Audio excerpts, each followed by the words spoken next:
Find other people who are happy. Happy leaders have followers who are very engaged. You can find many advantages to being happy. People will appreciate you more. You can get through tough times. 295-296 Part V, the part of 10's easier, you'll feel better, and you'll be more helpful to others. Research even shows that happy people live longer, or miserable people die sooner.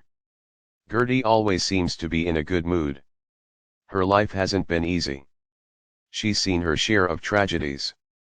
She lost her mother when she was young, and her brother had a handicap that required her to sacrifice activities and time with friends to help out. But Gertie treats every day like it's a new opportunity. She seems to just let go of bad feelings. They don't seem to stick with her for very long. Gertie is one of those naturals, and negativity slides off her like she's made of Teflon. Somehow, she always manages to find the bright side of any cloud. As a result, people find her quite infectious. Others like being around her because she has a way of making them feel good, too. Very few people really know how to manage their happiness. People all too often associate happiness with material goods or with getting things from others. The really happy people are the givers. The people who spread happiness tend to be happier themselves. Hopefully, while you develop your emotional intelligence, you remember that it costs you nothing to spread happiness, and what you receive in return is priceless. Chapter 18, 10 Ways to Help Difficult People with Their Emotional Intelligence. In this chapter, play button. Approaching a difficult person, play button. Getting the message across, play button. Helping the other person change, play button. Dealing with a person who refuses to change. You know someone who needs to change the way he relates to others. Everyone knows somebody who could benefit from increasing her emotional intelligence. You might be very close to this person, a significant other or a child. You might see him regularly, a coworker or fellow student, or you may have just encountered her, a stranger at the supermarket or another driver. Is it your duty to get involved in changing someone else? What risks do you face when you try to change another person's behavior? When dealing with people who are close to you and whose relationship you cherish, you have a higher obligation to try to influence them, in the best interest of the relationship. When you change how someone interacts with you, you affect multiple relationships in which that person is involved. Convincing a husband to be more caring with his wife may also influence his relationship with his children. When it comes to strangers, you might want to weigh the consequences. Although you may not personally benefit from correcting a stranger's rude behavior, you may think of it as your contribution to making the world a better place. Of course, there may be little opportunity to change a stranger's behavior in a short-term encounter.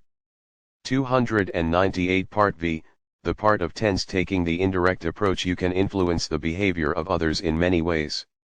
Some methods are direct and to the point, and others are subtle and indirect. Sometimes, being more indirect with people can give you an advantage. For one thing, it reduces their defensiveness. Most people don't like being told that they need to change. So, by being indirect, you may make them more open to your suggestions. One way of indirectly communicating to someone is by telling him a story about someone else, making it less personal.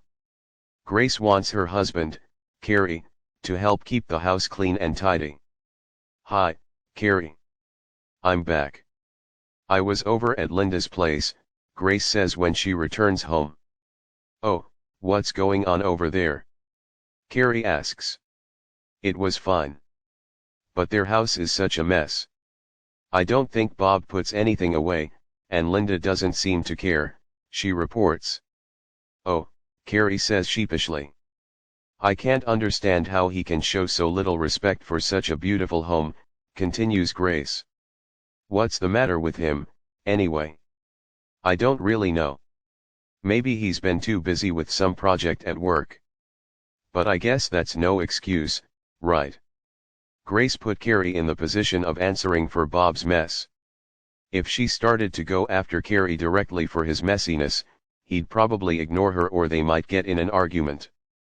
Because Carrie tries to explain Bob's bad behavior, he puts himself in a position in which he has to help keep his own house clean. You can also make a point indirectly by discussing characters in movies or TV shows, people or issues in the news, or third parties that you both know. Recommending, or even giving, a book such as this one to someone can let her know indirectly that she may be able to better herself when it comes to listening to others, being more patient with the children, or being more supportive of her spouse, for example.